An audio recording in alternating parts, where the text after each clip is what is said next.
주제에 어디서 참견이야? 번화가 골목에서 울려 퍼진 조폭 두목의 고함 소리였습니다. 쓰러진 노인을 도우려던 이등병 김민수는 순간 온몸이 굳어버렸어요. 하지만 민수는 알지 못했습니다. 자신이 구하려는 그 노인이 누구인지, 그리고 이 작은 선행이 얼마나 거대한 변화를 불러일으킬지 말이에요. 조폭들의 위협과 모욕 속에서도 굴복하지 않았던 한 젊은 군인의 용기. 그 용기가 만들어낸 놀라운 반전과 통쾌한 결말. 지금부터 여러분께 들려드릴 이야기는 작은 선행이 어떻게 세상을 바꿀 수 있는지 보여주는 감동적인 실화입니다. 이야기는 김민수가 첫 외출 허가를 받던 그날 아침으로 거슬러 올라갑니다. 새벽 6시 생활관에 기상 나팔이 울려 퍼졌습니다.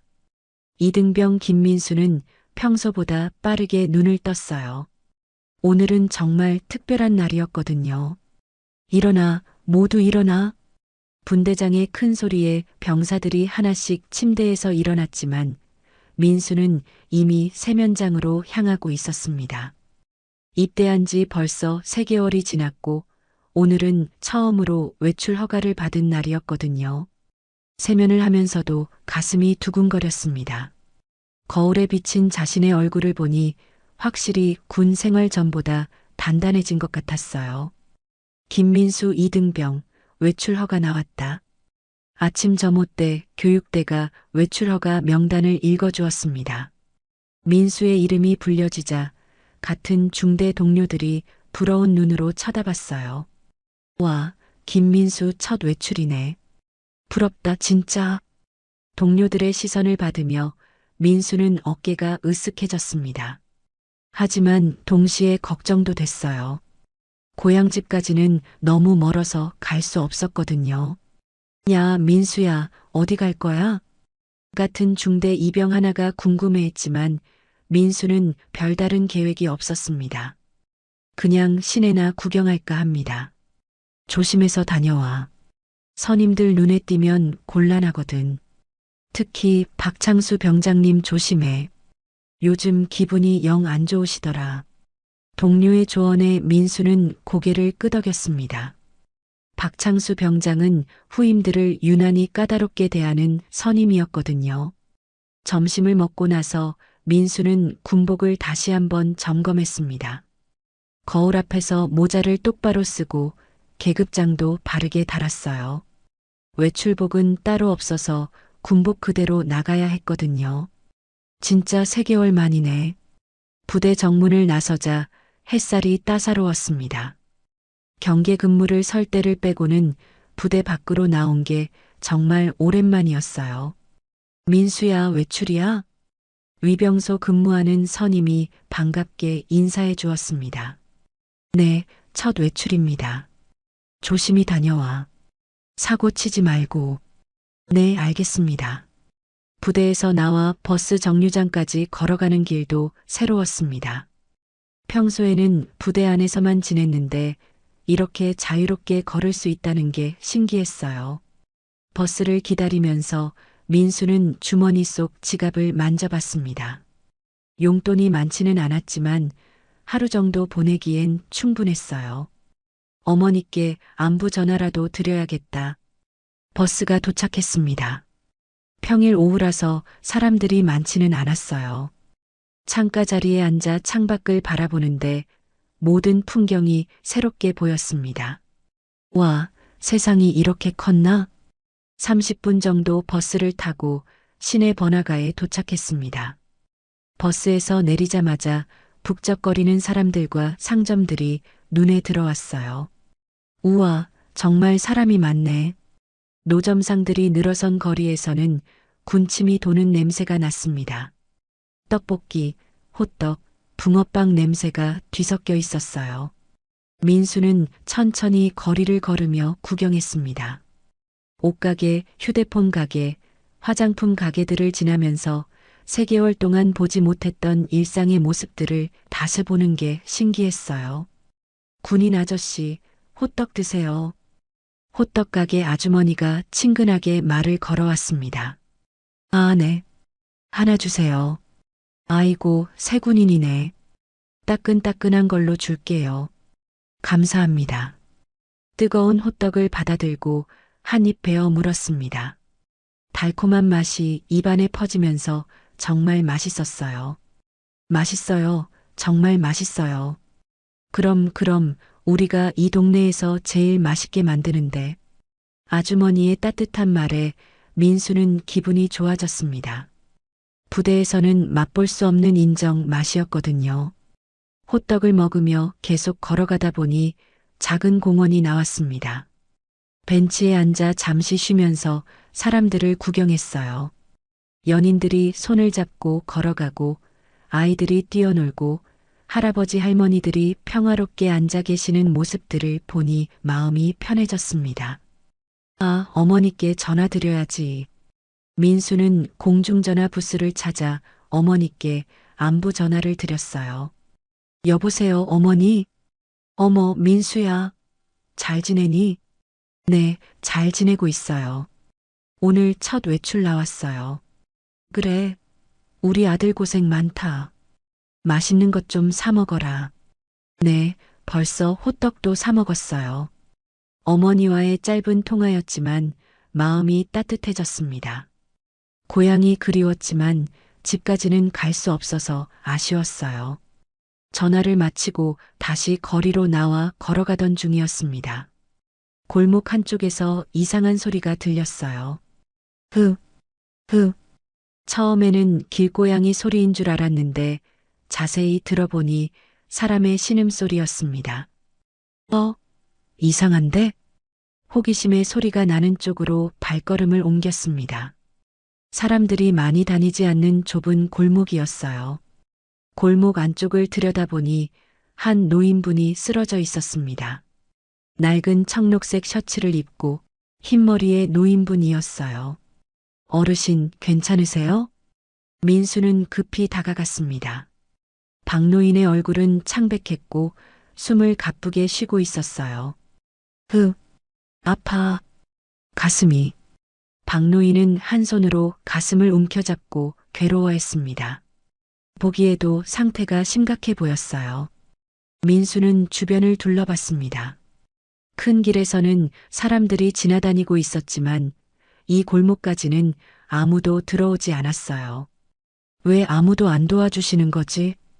혹시나 해서 큰 길로 나가 지나가는 사람들에게 도움을 청해봤습니다. 저기요, 어르신이 쓰러져 계신데 도와주세요. 하지만 사람들은 바쁘다는 듯이 그냥 지나쳤어요. 어떤 사람은 아예 쳐다보지도 않았습니다. 에이, 괜히 끼어들면 귀찮아져. 요즘 세상에 함부로 도와줬다가 오히려 누명 쓰는 일이 많다고. 사람들의 차가운 반응에 민수는 당황했지만 그래도 박노인을 그냥 둘 수는 없었어요. 어르신, 제가 모셔드릴게요. 민수는 박노인의 맥박을 확인해 봤습니다. 군대에서 배운 응급처치 지식이 도움이 됐어요. 맥박이 매우 불규칙하고 약했습니다. 병원에 가셔야겠어요. 고마워. 박노인은 힘없이 대답했습니다. 말하기도 힘들어 하시는 것 같았어요. 민수는 즉시 박노인을 부축해서 일으켜 세웠습니다. 어르신은 생각보다 마른 체격이었지만 혼자서는 제대로 걸을 수 없는 상태였거든요. 천천히 가세요. 제가 부축해 드릴게요. 하지만 문제가 생겼습니다. 택시를 잡으려고 했는데 번화가라서 모든 택시가 손님을 태우고 다니고 있었어요. 택시 좀 세워주세요. 민수는 한 손으로는 박노인을 부축하고 다른 손으로는 택시를 잡으려 했습니다. 하지만 빈 택시는 좀처럼 보이지 않았어요. 10분 정도 기다렸을까요? 그때 골목 입구 쪽에서 험악하게 생긴 남자들이 나타났습니다. 야, 거기 군발이. 최두식이 담배를 피우며 느릿느릿 다가왔습니다. 키가 크고 어깨가 넓은 중년 남성이었는데 얼굴에 상처도 있었어요. 그 뒤로 부하들 셋이 따라왔습니다. 모두 20대 후반에서 30대 초반으로 보이는 남자들이었는데 팔에 용 문신, 거미줄 문신을 한 무서운 외모였어요. 뭘 하는 거야, 거기서? 최두식의 목소리는 낮고 위협적이었습니다. 민수는 본능적으로 긴장했어요. 어르신이 아프셔서 병원에 모셔드리려고 합니다. 아이고, 참 착한 군인 아저씨네. 최두식은 비웃음을 지으며 고개를 저었습니다. 근데 말이야, 여기가 내 동네야? 왜 여기서 설치는 거야? 설치는 게 아니라 사람을 도우려는 거예요. 민수의 목소리는 떨렸지만 당당했습니다. 하지만 박노인을 부축한 상황에서는 자유롭게 움직일 수 없었어요. 이런 군바리가 말대답까지 하네. 최두식의 부하 중 하나가 민수 쪽으로 다가오면서 어깨를 으쓱했습니다. 형님, 요즘 군바리들 버릇 없어졌네요. 그러게 말이야. 군대에서 뭘 배우는지 모르겠어. 상황이 점점 나빠지고 있었습니다. 박노인의 상태도 더 악화되는 것 같았어요. 제발 어르신부터 병원에 모셔드리고 나서 얘기해요. 민수는 간절히 부탁했지만 최두식은 들을 생각이 없었습니다. 야, 누가 너한테 허락했다고 여기서 설치냐? 최두식은 민수 바로 앞까지 다가왔습니다. 담배 냄새와 술 냄새가 섞여서 역했어요. 여기 우리 구역인데 군바리가 와서 함부로 날뛰면 되냐? 군바리 주제에 어디서 참견이야? 이 말과 함께 최두식이 민수의 어깨를 거칠게 밀었습니다. 민수는 박노인을 놓치지 않으려고 애썼지만 균형을 잃을 뻔했어요. 최두식의 거친 밀침에 민수는 비틀거렸지만 박노인을 놓지 않았습니다. 부하들이 민수를 둘러싸며 위협적으로 다가왔어요. 형님, 이 군발이 고집이 세네요. 거미줄 문신을 한 남자가 민수의 앞을 가로막았습니다. 다른 두 명도 양옆에서 길을 막았어요. 군대에서 뭘 배웠나 몰라. 여기가 내 동네야? 동네가 아니어도 사람을 도우는 건 당연한 거 아니에요? 민수의 목소리는 떨렸지만 단호했습니다. 박노인의 숨소리가 점점 약해지는 게 느껴졌거든요. 이런 말대답까지 하네. 최두식이 민수 바로 앞까지 다가왔습니다. 담배 냄새와 술 냄새가 코를 찔렀어요. 야, 군발이. 여기 우리 구역인 거 알아? 구역이 어쨌든 사람 목숨이 먼저죠. 민수는 박노인을 더 꽉 부축했습니다. 어르신의 맥박이 더 불규칙해지고 있었어요. 아이고, 정의감에 불타는 군인이네. 최두식은 비웃으며 부하들을 쳐다봤습니다. 형님, 저 군발이 버릇을 고쳐줘야겠어요. 그래, 군대에서 배운 게 그거야? 어른한테 대드는 거? 부하 중 하나가 민수의 어깨를 세게 밀었습니다. 민수는 균형을 잡으려 애썼지만 박노인 때문에 제대로 대응할 수 없었어요. 야, 그 영감쟁이 내려놔. 우리가 얘기 좀 하자. 안 됩니다. 이분은 지금 병원에 가셔야 해요. 아파. 도와줘. 박노인이 힘없이 중얼거렸습니다. 얼굴이 더 창백해지고 식은땀이 흘렸어요. 민수는 주변을 둘러봤습니다. 사람들이 구경하고 있었지만 아무도 나서지 않았어요. 모두 조폭들을 무서워하는 것 같았거든요. 저기요, 도와주세요. 119라도 불러주세요. 민수가 지나가는 사람들에게 도움을 청했지만 사람들은 고개를 돌리고 지나갔습니다. 괜히 끼어들면 귀찮아진다. 요즘 세상에 함부로 나서면 안 된다고. 사람들의 차가운 반응에 민수는 절망했습니다. 하지만 포기할 수는 없었어요. 제발, 시간이 없어요. 이분 생명이 위험하다고요. 야, 시끄러워. 여기서 왜 소리를 지르냐? 최두식이 민수의 멱살을 잡으려 했습니다. 그때 민수는 군대에서 배운 기본 제압수를 떠올렸어요. 민수는 몸을 비틀어 최두식의 손을 피했습니다. 동시에 박노인을 안전하게 벽 쪽으로 피하게 했어요. 이 새끼가 진짜. 최두식이 화를 내며 주먹을 들었습니다. 부하들도 덩달아 민수를 위협했어요. 형님, 확실히 혼내줍시다. 군바리가 어디서 설쳐. 그때 멀리서 사이렌 소리가 들려왔습니다. 누군가가 신고를 한 모양이었어요. 에이, 짜증나. 경찰이 오네. 최두식이 부하들에게 눈짓했습니다. 일단 물러나자. 나중에 다시 보자, 군바리. 너 이름이 뭐야? 부대가 어디야? 김민수 이등병입니다. 제3보 병사단입니다. 민수는 당당하게 대답했습니다. 겁먹은 기색을 보이고 싶지 않았거든요. 김민수, 기억해둘게. 다음에 또 만나면 가만 안 둔다. 최두식 일당이 골목을 빠져나갔습니다. 하지만 경찰차는 다른 길로 지나가 버렸어요. 민수는 다시 박노인을 부축했습니다. 어르신의 상태가 더 악화된 것 같았어요. 괜찮으세요? 조금만 참으세요. 고마워. 젊은이. 박노인이 힘없이 대답했습니다. 마침 택시 하나가 지나가고 있었습니다. 민수는 필사적으로 손을 흔들어 택시를 세웠어요. 어디 가세요? 병원으로 급히 가야 합니다. 응급실로요. 뒤에 태우세요. 민수는 박노인을 조심스럽게 택시에 태웠습니다. 어르신이 힘들어하시는 모습에 가슴이 아팠어요. 가장 가까운 종합병원으로 빨리 가주세요. 알겠습니다. 택시가 달리는 동안 민수는 박노인의 손을 잡았습니다. 맥박을 확인하면서 계속 말을 걸었어요. 조금만 참으세요. 곧 병원 도착해요. 젊은이. 고마워. 정말 고마워. 박노인의 목소리가 점점 작아졌습니다. 민수는 더욱 조바심이 났어요. 15분 정도 지나 종합병원 응급실에 도착했습니다. 민수는 택시비를 내고 박노인을 부축해서 응급실로 들어갔어요. 여기 응급환자 있습니다. 간호사들이 달려와서 박노인을 들것에 옮겼습니다.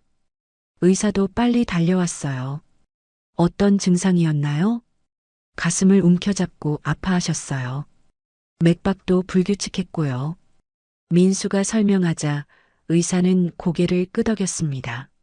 심장 발작 의심됩니다. 빨리 검사해야겠어요. 박노인이 응급실 안으로 들어가는 모습을 보며 민수는 안도했습니다. 다행히 때를 놓치지 않은 것 같았어요. 하지만 문제가 생겼습니다. 민수의 지갑을 확인해 보니 외출비 대부분을 택시비로 써버린 거예요. 이런, 돈이 거의 안 남았네. 남은 돈으로는 부대까지 가기도 부족했습니다. 하지만 후회는 없었어요. 사람 생명이 더 중요했거든요. 뭐든 괜찮아. 걸어서라도 들어가면 돼. 민수는 병원 로비에서 잠시 쉬었습니다. 오늘 하루가 참 파란만장했다는 생각이 들었어요. 첫 외출이 이렇게 될 줄은 몰랐지만 사람을 도울 수 있어서 뿌듯했습니다. 비록 돈은 다 썼지만 값진 하루였어요. 박노인의 안전을 확인한 후 민수는 부대로 향했습니다. 늦은 시간이었지만 어쩔 수 없었어요. 선임들이 뭐라고 하실까? 걱정이 되긴 했지만 옳은 일을 했다는 확신이 있었습니다. 민수는 병원에서 나와 시계를 확인했습니다. 벌써 저녁 7시가 넘었어요. 부대 복귀 시간이 다가오고 있었거든요. 빨리 들어가야겠다. 하지만 택시비로 돈을 거의 다 써버린 상황이었습니다. 버스비조차 부족했어요. 민수는 걸어서 부대로 향하기 시작했습니다. 거리가 꽤 멀었지만 어쩔 수 없었어요. 정말 첫 외출담이래. 30분을 걸어가는데 뒤에서 오토바이 소리가 들려왔습니다. 최두식 일당이 다시 나타난 거예요. 야, 거기 군발이. 최두식이 오토바이에서 내려 민수를 막아섰습니다. 부하들도 함께 왔어요. 아까 그 일이 끝난 줄 알았나? 뭘 원하시는 건가요? 민수는 긴장했지만 당당하게 물어봤습니다. 우리가 창피를 당했잖아. 그냥 넘어갈 줄 알았어? 최두식의 얼굴에 위협적인 표정이 스쳤습니다. 저는 어르신을 도운 것뿐입니다. 도운 거? 우리를 무시한 거지. 부하 중 하나가 민수를 밀쳤습니다. 이번에는 박노인을 부축할 필요가 없어서 민수도 자유롭게 움직일 수 있었어요. 그만하세요. 저는 부대로 들어가야 합니다. 부대? 아, 맞다. 군인이었지. 최두식이 비웃으며 고개를 끄덕였습니다. 군인이면 뭐 대단해? 우리가 무서워할 줄 알아? 무서워하라고 말한 적 없어요. 이런 끝까지 말대답하네. 갑자기 부하 하나가 민수의 뒤로 돌아갔습니다. 포위하려는 전술이었어요. 민수는 군대에서 배운 기본 전투술을 떠올렸습니다. 하지만 상대가 여럿이라 쉽지 않을 것 같았어요. 마지막으로 한 번 더 말할게. 우리한테 사과해. 뭘 사과하라는 건가요? 아까 우리를 무시한 건 말이야. 사람을 도우는 걸 무시라고 하시는 거예요? 민수의 단호한 대답에 최두식이 화를 냈습니다. 이 새끼가 정말. 최두식이 주먹을 휘둘렀습니다. 민수는 몸을 피하며 거리를 벌렸어요. 형님, 저 군발이 꽤 빠르네요. 당연하지. 군대에서 훈련받았잖아. 하지만 민수도 한계가 있었습니다. 상대가 4명이나 되는 데다 오토바이까지 있었거든요. 이것들아, 그만해. 갑자기 뒤에서 큰 목소리가 들렸습니다. 중년 남성이 다가오고 있었어요. 뭐야, 또 누가 나타났네. 최두식이 인상을 찌푸렸습니다. 여기서 뭘 하는 거야? 길거리에서 집단 폭행이야? 아저씨는 신경 꺼. 우리끼리 일이야. 우리끼리 일? 내 놈이 하나고 저놈들이 넷인데? 중년 남성이 휴대폰을 꺼냈습니다. 지금 경찰 부를까? 에이, 짜증나. 오늘은 여기까지만 하자.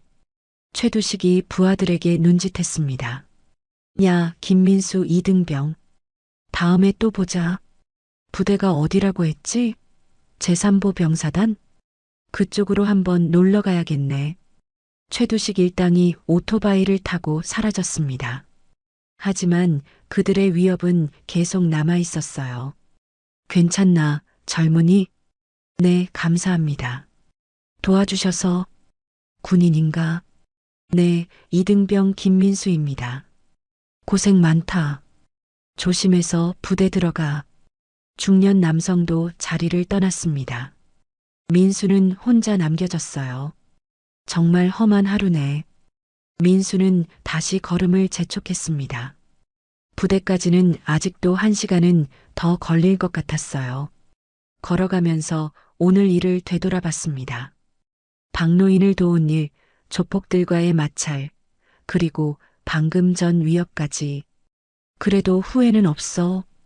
사람을 구한 일이니까 당연히 해야 할 일이었어요. 비록 외출을 제대로 즐기지는 못했지만요. 1시간 반을 걸어서 마침내 부대 근처에 도착했습니다. 하지만 이미 복귀 시간이 30분이나 지나 있었어요. 완전 늦었네. 부대 정문에 들어서자마자 당직 간부가 달려왔습니다. 김민수 이등병, 지금 몇 시야? 죄송합니다. 급한 일이 있어서. 급한 일? 무슨 일인데? 민수는 오늘 있었던 일을 간단히 설명했습니다. 하지만 당직 간부는 믿지 않는 것 같았어요. 병원에 어르신을 모셨다고? 증거 있냐?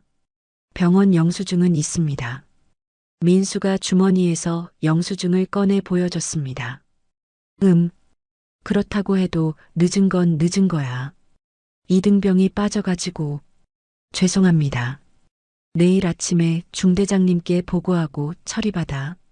네, 알겠습니다. 민수는 생활관으로 향했습니다. 동료들은 이미 잠자리에 들 준비를 하고 있었어요. 민수야, 어떻게 이제 와? 선임들이 찾더라. 무슨 일 있었어? 동기가 걱정스럽게 물어봤습니다. 좀 복잡한 일이 있었어. 민수는 간단히 상황을 설명했습니다. 동료들은 놀라면서도 걱정했어요. 와, 정말 별일이 다 있네. 그런데 선임들이 뭐라고 하실까? 특히 박창수 병장님이 화내실 것 같은데. 걱정이 되긴 했지만 민수는 잘못한 일이 없다고 생각했습니다. 사람을 도운 일인데 뭐가 잘못이겠어요. 뭐 어떻게 되든 상관없어. 옳은 일 한 거니까. 하지만 내일 아침이 쉽지 않을 거라는 예감이 들었습니다. 다음 날 아침 기상 나팔이 울리자마자 민수는 중대 사무실로 호출됐습니다. 박창수 병장이 기다리고 있었어요. 김민수 이등병, 앞으로 나와. 박창수 병장의 목소리는 차갑고 위협적이었습니다. 민수는 똑바로 서서 경례했어요. 어제 외출해서 뭘 했나? 보고하겠습니다. 쓰러진 어르신을 병원에 모셔다 드렸습니다. 박창수 병장은 비웃음을 지었습니다. 어르신을 도왔다고? 그게 늦게 들어온 이유야? 네, 맞습니다. 증거는? 민수는 병원 영수증과 함께 상황을 자세히 설명했습니다. 하지만 박창수 병장의 표정은 계속 차가웠어요. 그래서 외출비를 다 써버렸다는 거지? 네, 택시비와 치료비로 썼습니다. 치료비까지? 왜 내가 냈어? 어르신이 돈을 안 가지고 계셔서요. 박창수 병장이 혀를 찼습니다. 참 희한한 놈이네. 모르는 사람한테 돈까지 써가면서 사람 목숨이 중요하다고 판단했습니다. 목숨이 중요하다고? 갑자기 박창수 병장의 목소리가 높아졌습니다. 그럼 부대 규정은 중요하지 않다는 거야? 그런 게 아닙니다. 그런 게 아니라고? 복귀 시간을 어긴 건 사실이잖아. 민수는 할 말이 없었습니다. 복귀 시간을 어긴 건 분명 사실이었거든요. 그리고 말야, 어제 시내에서 조폭하고 시비 붙었다면서? 민수는 놀랐습니다. 어떻게 아셨습니까? 어떻게 알았는지는 중요하지 않아. 사실이냐? 네, 맞습니다. 하지만 제가 시비를 건 게 아니라 시비를 누가 걸었든 상관없어. 군인이 민간인하고 시비 붙은 게 문제야. 박창수 병장이 민수 앞으로 다가왔습니다. 신병 주제에 밖에서 사고치고 다니냐? 사고를 친 게 아닙니다. 사고를 치지 않았다고? 그럼 뭐야? 어르신을 도우려는데 방해해서 말다툼이 있었을 뿐입니다. 박창수 병장이 코웃음을 쳤습니다. 말다툼? 조폭하고 말다툼을 했다고? 제가 먼저 시비를 건 건 아닙니다. 아, 그래? 그럼 상대가 먼저 시비 걸었으니까 괜찮다는 거야? 민수는 대답하기 어려웠습니다. 어떻게 말해도 트집을 잡을 것 같았어요. 군인이 민간에서 분쟁에 휘말리면 안 되는 거 모르냐? 알고 있습니다. 하지만 상황이 뭐? 변명하지 마. 박창수 병장이 책상을 탁 쳤습니다. 신병이 외출 나가서 부대 망신시키고 다니니까 꼴이 좋네. 망신시킨 적 없습니다. 없다고? 조폭하고 싸우고 다니는데 망신이 아니야? 민수는 억울했지만 말대꾸할 수 없었습니다. 계급이 있는 사회였거든요. 오늘부터 당분간 외출 금지야. 외출 금지 말입니까? 그래. 그리고 부대 내 청소 작업도 추가로 해. 네. 알겠습니다. 박창수 병장이 민수를 위아래로 훑어봤습니다. 이제 알겠지? 신병이 어떻게 행동해야 하는지. 네, 알겠습니다. 앞으로 이런 일 없도록 조심해. 민수는 경례하고 나왔습니다. 복도에서 다른 동기가 걱정스럽게 쳐다봤어요. 어떻게 됐어? 외출 금지랑 청소 작업 추가. 에이, 별로 심하지 않네. 하지만 민수는 기분이 좋지 않았습니다. 옳은 일을 했는데 처벌받는 기분이었거든요. 그때 갑자기 상공에서 헬기 소리가 들려왔습니다. 부대 전체에 긴급 방송이 울렸어요. 전 부대원 즉시 집합, 전 부대원 즉시 집합. 박창수 병장도 당황한 표정을 지었습니다. 뭐야, 갑자기? 민수와 모든 병사들이 급히 훈련장으로 뛰어나갔습니다. 하늘에서는 헬기가 착륙하고 있었어요. 사단장님이 오신다. 누군가 소리쳤습니다. 부대 전체가 긴장 상태에 빠졌어요. 바로 그때 민수의 운명을 바꿀 결정적인 순간이 다가오고 있었습니다. 헬기에서 내린 인물은 투스타 사단장 박영호 소장이었습니다. 카리스마 넘치는 당당한 걸음으로 훈련장에 나타났어요. 전 부대원들이 일사불란하게 정렬했습니다. 박창수 병장도 평소와 달리 긴장한 기색이 역력했어요. 차렷, 경례. 중대장의 명령에 모든 병사들이 한 번에 경례했습니다. 사단장은 위험 있는 목소리로 말했습니다. 오늘 특별한 일로 여러분을 찾아왔습니다. 부대 전체가 숨죽이고 듣고 있었어요. 사단장의 갑작스러운 방문에 모두 긴장하고 있었거든요. 어제 우리 부대 소속 병사 한 명이 시민을 구했다는 보고를 받았습니다. 민수는 가슴이 두근거렸습니다.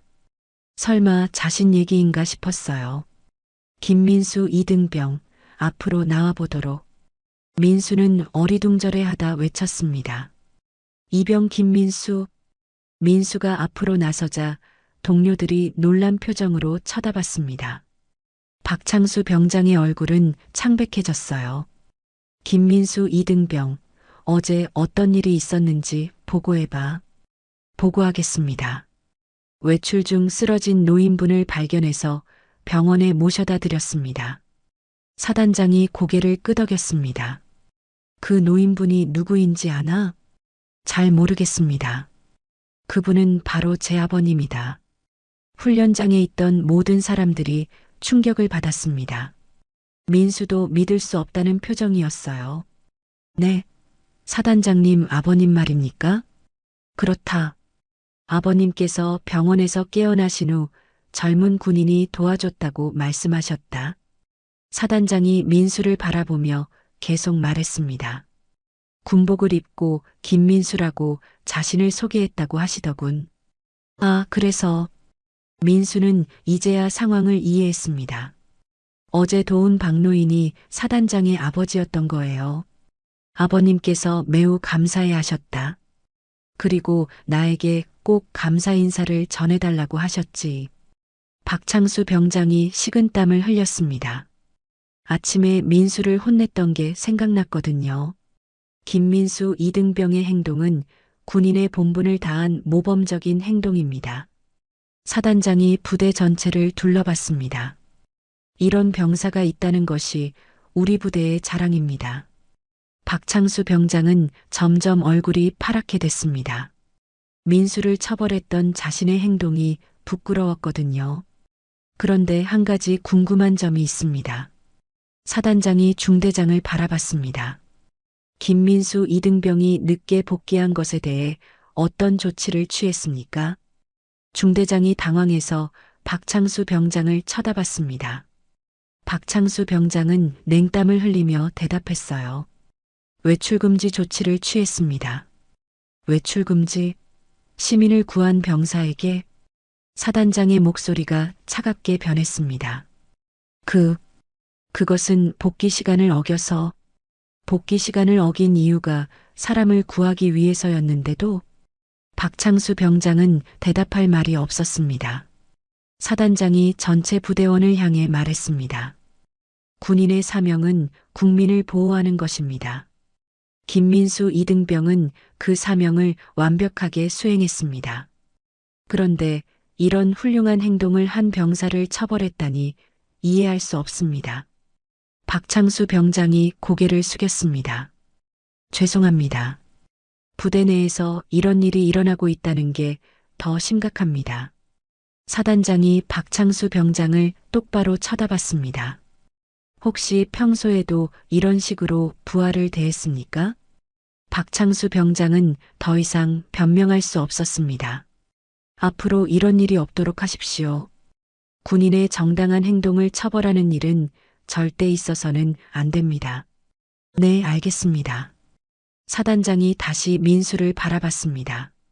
김민수 이등병, 외출금지 조치는 즉시 해제합니다. 감사합니다.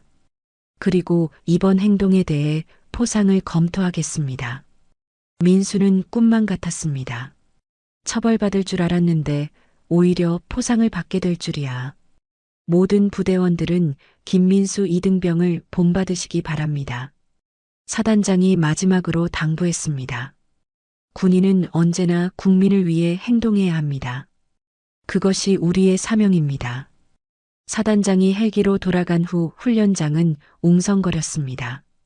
민수를 바라보는 시선들이 완전히 달라졌어요.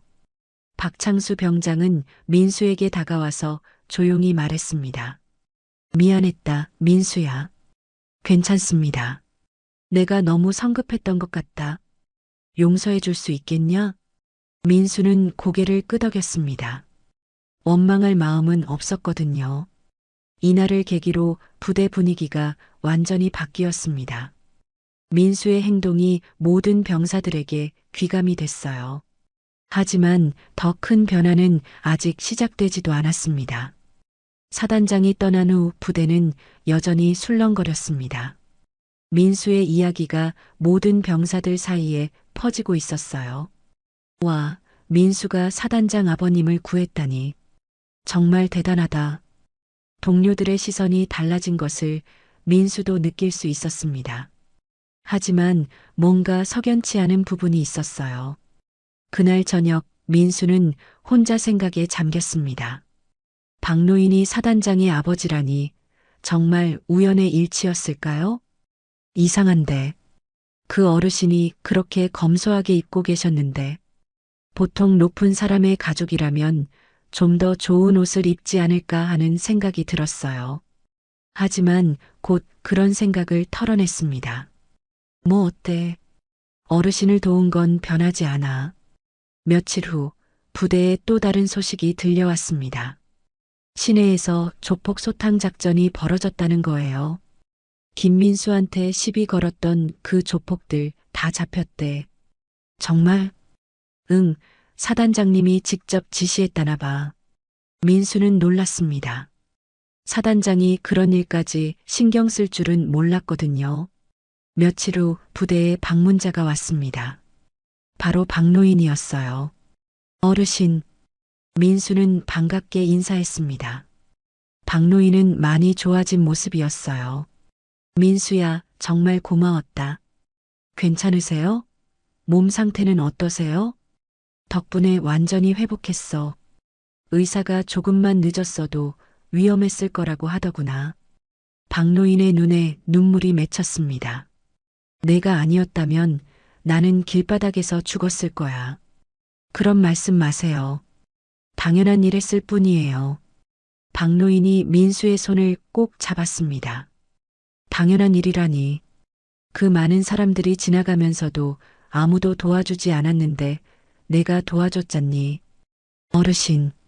그리고 말야, 그 조폭들 때문에 고생했다면서? 박노인의 표정이 진지해졌습니다. 별로 고생한 건 아니에요. 별로 고생하지 않았다고? 내가 나를 도와준다고 그 사람들하고 말다툼했다면서. 민수는 사단장이 아버님께 모든 상황을 설명해 드렸구나 하는 생각이 들었어요. 괜찮아요. 다 해결됐어요. 해결됐다고 해서 내가 받은 스트레스가 없어지는 건 아니야. 박노인이 민수를 걱정스럽게 바라봤습니다. 정말 괜찮습니다. 오히려 어르신께서 무사하셔서 다행이에요. 고마워, 민수야. 정말 고마워. 박노인과의 만남은 민수에게 큰 위로가 됐습니다. 자신이 한 일이 정말 의미 있는 일이었다는 확신이 들었거든요. 그런데 며칠 후 또 다른 놀라운 소식이 들려왔습니다. 민수야, 너 휴가 나온다. 휴가요? 응, 사단장님이 특별 포상으로 일주일 휴가 주신대. 민수는 믿을 수 없었습니다. 입대한 지 얼마 안 됐는데 벌써 휴가를 받다니. 정말입니까? 정말이야. 내일부터 일주일간 집에 다녀와. 동료들이 부러워했습니다. 와, 민수 정말 대박이네. 첫 외출 한 번으로 휴가까지 받다니. 민수는 기뻤지만 한편으로는 부담스럽기도 했습니다. 너무 큰 상을 받는 것 같았거든요. 그날 밤 민수는 어머니께 전화를 드렸습니다. 어머니, 저 내일 휴가 나와요. 어머, 정말? 벌써 휴가가 나와? 네, 특별한 일이 있어서 포상으로 주신대요. 무슨 일인데? 민수는 어머니께 그동안 있었던 일을 자세히 말씀드렸습니다. 아이고, 우리 아들이 그런 일을 했구나. 어머니의 목소리에 자부심이 묻어났습니다. 어머니가 자랑스럽다. 옳은 일 했어. 네, 어머니. 빨리 와라. 맛있는 거 많이 해놓을게. 민수는 가슴이 뭉클했습니다. 어머니의 따뜻한 말씀이 마음에 깊이 와 닿았어요. 다음 날 아침 민수는 휴가를 떠났습니다. 동료들과 선임들이 모두 나와서 배웅해줬어요. 조심히 다녀와, 민수야. 집에서 맛있는 거 많이 먹고 와. 응, 고마워. 민수는 뿌듯한 마음으로 집으로 향했습니다. 첫 외출에서 벌어진 일들이 이렇게 큰 상으로 돌아올 줄은 꿈에도 몰랐어요. 하지만 무엇보다 기뻤던 것은 자신이 옳은 일을 했다는 걸 모두가 인정해 준 것이었습니다. 역시 사람은 양심껏 살아야 해. 민수는 미소를 지으며 집으로 향했습니다. 민수가 휴가를 나간 사이 부대에서는 더 큰 변화가 일어나고 있었습니다. 사단장이 직접 지시한 부대 내 기강 점검이 시작된 거예요. 전면적인 조사에 들어간다고 하네. 뭘 조사한대? 부대 내 부조리, 가혹행위, 모든 걸 다 점검한다고 해. 병사들 사이에서는 긴장감이 돌았습니다. 특히 선임들은 불안해했어요. 박창수 병장은 더욱 초조했습니다. 그동안 후임들에게 했던 행동들이 떠올랐거든요. 이런, 어떻게 하지? 조사팀이 부대에 들어와서 병사들을 개별 면담하기 시작했습니다. 평소 선임들의 행동에 문제가 있었습니까? 부당한 처벌이나 가혹행위는 없었습니까? 병사들은 처음에는 말하기를 꺼렸습니다. 하지만 점점 용기를 내기 시작했어요. 박창수 병장이 이유 없이 처벌하는 일이 많았습니다. 개인적인 감정으로 후임을 괴롭히기도 했어요. 김민수 이등병 사건도 그런 경우 중 하나였습니다. 조사가 진행될수록 박창수 병장의 잘못이 드러났습니다. 한편 시내에서는 조폭 소탕 작전이 본격화되고 있었습니다. 최두식과 그의 부하들이 경찰서로 연행됐습니다. 야, 이게 다 그 군바리 때문이야. 김민수 그 새끼 때문에 우리가 이렇게 됐어. 하지만 그들의 원망은 소용없었습니다. 이미 여러 죄목으로 기소될 상황이었거든요. 폭행, 협박, 조직폭력배 활동. 이번에는 제대로 처벌받을 거야. 경찰은 이번 기회에 그 일대 조폭들을 완전히 소탕하겠다는 의지를 보였습니다. 시민이 안전하게 생활할 수 있도록 하는 게 우리 의무니까. 며칠 후 민수는 집에서 이 모든 소식을 뉴스로 접했습니다. 우와, 정말 대단하네. 어머니도 놀라워했습니다. 우리 아들이 한 일이 이렇게 큰 변화를 가져올 줄이야. 저도 몰랐어요. 이렇게 될 줄은. 민수는 신기하면서도 뿌듯했습니다. 작은 선행이 이렇게 큰 파장을 일으킬 수 있다니. 사람이 하는 일은 정말 예측할 수 없구나. 어머니가 민수의 등을 토닥이며 말씀하셨습니다. 그래도 옳은 일한 우리 아들이 자랑스럽다. 고마워요, 어머니. 집에서의 시간은 평화로웠습니다. 어머니가 해주신 집밥을 먹으며 그동안의 일들을 정리할 수 있었어요. 군대 생활은 어때? 처음엔 힘들었는데 이제 조금 적응된 것 같아요. 좋은 사람들 만났어? 네, 좋은 동료들이 많아요. 민수는 어머니와 이런저런 얘기를 나누며 마음의 여유를 찾았습니다. 휴가 마지막 날, 민수는 그동안 자신을 도와준 모든 분들께 감사 인사를 드렸습니다. 특히 박노인께는 따로 안부 전화를 드렸어요. 어르신, 안녕하세요. 김민수입니다. 어머, 민수야. 휴가 잘 보내고 있어? 네, 잘 보내고 있어요. 어르신 건강은 어떠세요? 덕분에 아주 좋아. 매일 산책도 하고 있어. 다행이에요. 앞으로도 건강 조심하세요. 고마워, 민수야. 너도 부대에서 조심해. 박노인과의 통화는 따뜻했습니다. 정말 가족 같은 느낌이었어요. 휴가를 마치고 부대로 돌아온 민수를 기다리고 있던 것은 완전히 달라진 부대 분위기였습니다. 민수야, 너 없는 사이에 엄청난 일이 일어났어. 무슨 일이요? 박창수 병장이 징계받았어. 네. 동료가 자세한 상황을 설명해 줬습니다. 부대 내 기강 점검 결과 박창수 병장의 여러 잘못이 드러났다는 거예요. 감등 처분받고 다른 부대로 전속됐어. 정말요? 응. 그리고 부대 전체 분위기가 완전히 바뀌었어.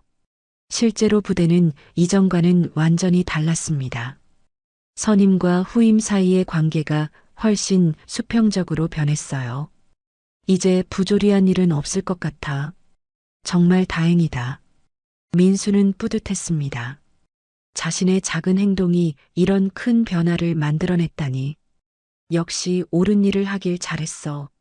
새로 부임한 선임들은 민수를 영웅처럼 대했습니다. 김민수 이등병, 정말 대단합니다. 저희도 본받겠습니다. 하지만 민수는 겸손했습니다. 당연한 일 했을 뿐입니다. 당연한 일을 당연하게 하는 게 어려운 거죠. 부대의 변화는 계속됐습니다. 민수의 사례가 모범이 되면서 다른 병사들도 적극적으로 선행을 실천하기 시작했어요. 우리도 민수 형처럼 해보자. 시민을 도우는 게 군인의 본분이야. 이제 부대 전체가 시민을 위해 봉사하는 문화로 바뀌었습니다. 민수의 영향력이 부대 전체에 퍼진 거예요. 몇 달 후, 민수는 완전히 달라진 부대 생활을 하고 있었습니다. 이제는 모든 선임과 후임들이 서로 존중하는 분위기였어요. 민수야, 오늘 또 표창장 받았다면서? 별거 아닌데 너무 과한 것 같아요. 민수는 그동안 여러 번 표창을 받았습니다. 부대 내에서도 사단에서도 모범 병사로 인정받았거든요. 하지만 가장 기뻤던 건 부대 분위기가 바뀐 것이었습니다. 이제 정말 좋아졌다. 어느 날 부대에 특별한 손님이 왔습니다. 바로 박노인이었어요. 어르신, 민수는 반가워서 뛰어갔습니다. 민수야, 잘 지내고 있어? 네, 정말 잘 지내고 있어요. 박노인은 예전보다 훨씬 건강해 보였습니다. 얼굴에 생기가 돌고 걸음도 힘차졌어요. 어르신, 많이 좋아지셨네요. 그럼 너 덕분에 새 생명을 얻었는걸. 박노인이 민수의 손을 잡았습니다. 민수야, 내가 너한테 고마움을 어떻게 표현해야 할지 모르겠다. 그런 말씀 마세요. 아니야, 꼭 해야 할 말이야. 박노인의 눈이 촉촉해졌습니다. 너 때문에 내가 살았고 우리 아들도 자랑스러워한다. 사단장님도 안녕하시죠? 그럼 아주 건강하셔. 그리고 너 얘기할 때마다 자랑스러워 하신다. 박노인이 가방에서 뭔가를 꺼냈습니다. 이거 받아라. 이게 뭐예요? 내 어머니를 위한 선물이야. 작은 상자를 열어보니 예쁜 목걸이가 들어 있었습니다. 너무 비싼 것 같은데요. 비싸지 않아. 마음이야, 마음. 민수는 감동했습니다. 박노인의 따뜻한 마음이 느껴졌거든요. 정말 감사합니다. 내가 더 감사하지. 그날 박노인은 부대 전체에서 강연도 하셨습니다. 여러분 같은 훌륭한 군인들이 있어서 우리나라가 안전한 겁니다. 특히 김민수, 이등병 같은 병사가 있어서 국민들이 든든해합니다. 박노인의 강연을 들으며 모든 병사들이 감동했습니다. 우리도 민수처럼 해야겠다. 시민을 보호하는 게 우리 일이야. 강연이 끝난 후 박노인은 민수와 개인적으로 시간을 가졌습니다. 민수야, 너 덕분에 내 인생이 바뀌었다. 어떻게요? 예전에는 그냥 하루하루 살았는데 이제는 의미 있게 살고 있어. 박노인이 미소를 지었습니다. 나도 다른 사람들을 도우면서 살고 있어. 너한테 받은 은혜를 갚는 마음으로. 정말요? 그럼 복지관에서 봉사도 하고 있고 어려운 이웃들 도움도 주고 있어. 민수는 놀랐습니다. 자신의 행동이 박노인의 삶까지 바꾸었다니. 대단하세요. 대단한 건 너야. 내가 내게 새로운 삶을 선물해줬어. 두 사람은 정말 가족 같은 느낌이 들었습니다. 몇 개월이 더 지나고 민수의 군 생활도 안정기에 접어들었습니다. 이제는 후임들을 가르치는 역할도 맡게 됐어요. 민수 선임님, 저희도 선임님처럼 되고 싶어요. 어떻게 해야 좋은 군인이 될 수 있을까요? 후임들의 질문에 민수는 항상 같은 대답을 했습니다. 그냥 사람으로서 해야 할 일을 하는 거예요. 특별한 게 아니라 당연한 일을 당연하게 하는 거고요. 민수의 가르침은 후임들에게 깊은 인상을 남겼습니다. 어느 날 민수는 어머니에게서 전화를 받았습니다. 민수야, 동네에서 내 얘기가 다 알려졌다. 네. 신문에도 나고 방송에도 나왔다더라. 민수는 부끄러웠습니다. 이렇게 유명해질 줄은 몰랐거든요. 너무 부끄러워요. 부끄러워할 일이 아니야. 자랑스러운 일이지. 어머니의 목소리에 자부심이 묻어났습니다. 우리 동네 사람들이 다 부러워해. 이런 아들 둔 게 과한 것 같아요. 과하지 않아. 당연한 걸 당연하게 여기는 게 얼마나 어려운데. 민수는 어머니의 말씀에 고개를 끄덕였습니다. 저녁을 앞둔 어느 날 민수는 부대 전체 앞에서 마지막 인사를 했습니다. 저는 별다른 것을 한 게 아닙니다. 그저 사람으로서 해야 할 일을 했을 뿐이에요. 여러분들도 항상 양심에 따라 행동하시길 바랍니다. 민수의 마지막 인사에 모든 병사들이 박수를 쳤습니다. 저녁하는 날 박노인이 민수를 데리러 왔습니다. 민수야, 고생 많았어. 어르신도 오시고. 당연하지. 내 아들 같은 녀석인데. 민수와 박노인은 정말 가족이 된 것 같았습니다. 집으로 가는 차 안에서 민수는 지난 인연을 돌아봤습니다. 첫 외출에서 만난 박노인, 조폭들과의 마찰, 그리고 그 후에 일어난 모든 일들. 정말 꿈 같은 시간이었어. 작은 선행이 이렇게 큰 변화를 만들어낼 수 있다는 걸 직접 경험했습니다. 역시 사람은 양심껏 살아야 해. 민수는 앞으로도 계속 이런 마음으로 살아가겠다고 다짐했습니다. 박노인도 고개를 끄덕였습니다. 그래, 그게 진짜 사는 거야. 집에 도착하자 어머니가 환하게 웃으며 맞아주셨습니다. 어머, 우리 아들 왔구나. 어머니. 민수는 어머니 품에 안겼습니다. 2년 만에 완전한 귀가였어요. 박 어르신도 안녕하세요. 항상 감사합니다. 아니에요. 제가 더 감사하죠. 이런 훌륭한 아들 키워주셔서. 박노인이 정중히 인사했습니다. 어머니가 준비해 주신 음식을 함께 먹으며 세 사람은 따뜻한 시간을 보냈어요. 민수야, 앞으로 뭐 할 거야? 박노인이 물어보셨습니다. 아직 확실하게 정하지는 못했지만 사람들을 도울 수 있는 일을 하고 싶어요. 그래, 그게 너답다. 어머니가 미소 지으며 말씀하셨습니다. 사회복지사나 간호사 같은 일도 좋을 것 같고요. 뭘 하든 너라면 잘할 거야. 박노인의 격려에 민수는 힘이 났습니다. 며칠 후 민수는 동네를 산책하다가 길에서 쓰러진 할아버지를 발견했습니다. 2년 전 그때와 똑같은 상황이었어요. 할아버지, 괜찮으세요? 민수는 주저하지 않고 할아버지를 부축했습니다. 지나가는 사람들도 이번에는 도와줬어요. 어머, 저 청년 참 착하네. 요즘 보기 드문 젊은이야. 할아버지를 병원에 모셔다 드린 후 민수는 흐뭇했습니다. 역시 이게 내 길인가 봐. 집으로 돌아가는 길에 민수는 결심했습니다. 앞으로도 계속 사람들을 도우며 살아가겠다고. 그날 저녁 박노인에게서 전화가 왔습니다. 민수야, 오늘도 착한 일 했다면서? 어떻게 하셨어요? 병원에서 연락이 왔어. 김민수라는 젊은이가 할아버지를 도와줬다고. 민수는 웃었습니다. 벌써 소문이 났나 보네요. 습관이 된 것 같아요. 좋은 습관이지. 평생 가져가거라. 네, 그럴게요. 몇 개월 후 민수는 사회복지사 공부를 시작했습니다. 정말 사람들을 도우는 일을 하고 싶었거든요. 열심히 공부해서 더 많은 사람들을 도울 거예요. 박노인도 민수를 응원해 주셨습니다. 너라면 분명 훌륭한 사회복지사가 될 거야. 어머니는 아들이 자랑스러웠습니다. 우리 아들이 이렇게 훌륭하게 자라줘서 고마워. 어머니가 잘 키워주셔서예요. 1년 후 민수는 사회복지사 자격을 취득했습니다. 그리고 지역 복지관에서 일하기 시작했어요. 안녕하세요. 김민수 사회복지사입니다. 어머, 그 유명한 김민수 씨?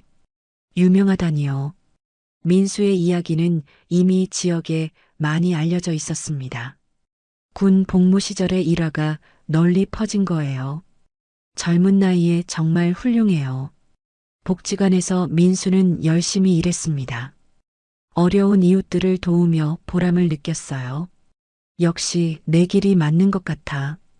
어느 날 복지관에 박노인이 찾아오셨습니다. 민수야, 잘 지내고 있어? 어르신, 어떻게 오셨어요? 너 일하는 모습 보고 싶어서.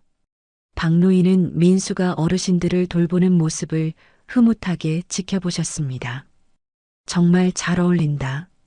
감사해요. 어르신 덕분에 이 길을 찾을 수 있었어요. 내 덕분이 아니야. 원래 내 마음이 그런 거지. 민수의 일상은 평범하지만 의미 있었습니다. 매일 사람들을 도우며 보람을 느끼고 있었거든요. 어머니도 아들의 모습에 만족하셨습니다. 우리 아들이 이렇게 좋은 일 하고 있으니 마음이 놓인다. 앞으로도 계속 열심히 할게요. 몇 년이 지나 민수는 복지관에서 인정받는 직원이 됐습니다. 많은 사람들이 민수를 찾아왔어요. 김민수 선생님께 상담받고 싶어요. 민수 씨가 도와주시면 든든해요. 민수의 평판은 점점 높아졌습니다. 어느 날 민수에게 특별한 제안이 들어왔습니다. 시에서 모범 시민상을 주겠다는 거예요. 모범 시민상요? 네, 오랫동안 지역사회를 위해 봉사한 공로를 인정받으셨습니다. 민수는 영광스러웠지만 부담스럽기도 했습니다. 제가 받을 자격이 있을까요? 박노인이 격려해 주셨습니다. 당연히 받을 자격이 있어. 너보다 적임자가 어디 있겠어? 시상식 날 많은 사람들이 참석했습니다. 가족, 친구들, 그리고 민수가 도왔던 분들까지. 김민수 씨는 어려서부터 남을 돕는 일을 자연스럽게 실천해 왔습니다. 시장이 민수를 소개했습니다. 특히 군 복무 시절에 일하는 많은 사람들에게 감동을 주었습니다. 박수가 터져 나왔습니다. 민수는 감동했어요. 상을 받으며 민수는 소감을 말했습니다. 저는 특별한 일을 한 게 아닙니다. 다만 사람으로서 당연히 해야 할 일을 했을 뿐입니다. 앞으로도 이런 마음으로 계속 살아가겠습니다. 민수의 소감에 모든 사람들이 박수를 쳤습니다. 시상식이 끝난 후 박노인이 민수에게 말씀하셨습니다. 민수야, 내가 나를 구해준 그날이 어제 같은데 벌써 이렇게 훌륭해졌구나. 어르신 덕분입니다. 아니야, 내 마음이 원래 그랬던 거야. 박노인의 눈에 눈물이 맺혔습니다. 너를 만난 게 내 인생 최고의 행운이었어. 민수도 울컥했습니다. 저도요, 어르신. 두 사람은 마치 진짜 할아버지와 손자 같았습니다. 그날 밤 민수는 지난 몇 년을 돌아봤습니다. 첫 외출에서의 작은 선행이 이렇게 큰 변화를 만들어냈다니. 정말 사람 일은 알 수 없어. 하지만 한 가지 확실한 건 옳은 일을 했다는 거였습니다. 앞으로도 계속 이렇게 살아야지. 민수는 다짐했습니다. 평생 사람들을 도우며 의미 있는 삶을 살겠다고. 박노인도 건강하게 지내시며 민수와 자주 만나셨습니다. 정말 가족이 된 것 같았어요. 우리 민수 덕분에 내 노년이 이렇게 행복해. 저도 어르신 덕분에 삶의 의미를 찾았어요. 어머니도 아들과 박노인의 관계를 흐뭇하게 바라보셨습니다.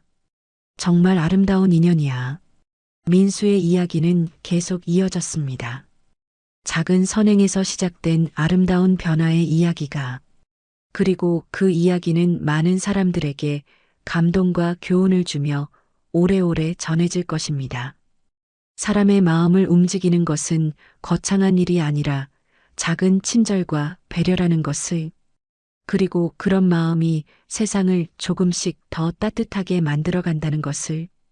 민수와 박노인의 아름다운 인연은 그렇게 많은 이들의 가슴에 따뜻한 감동으로 남게 되었습니다.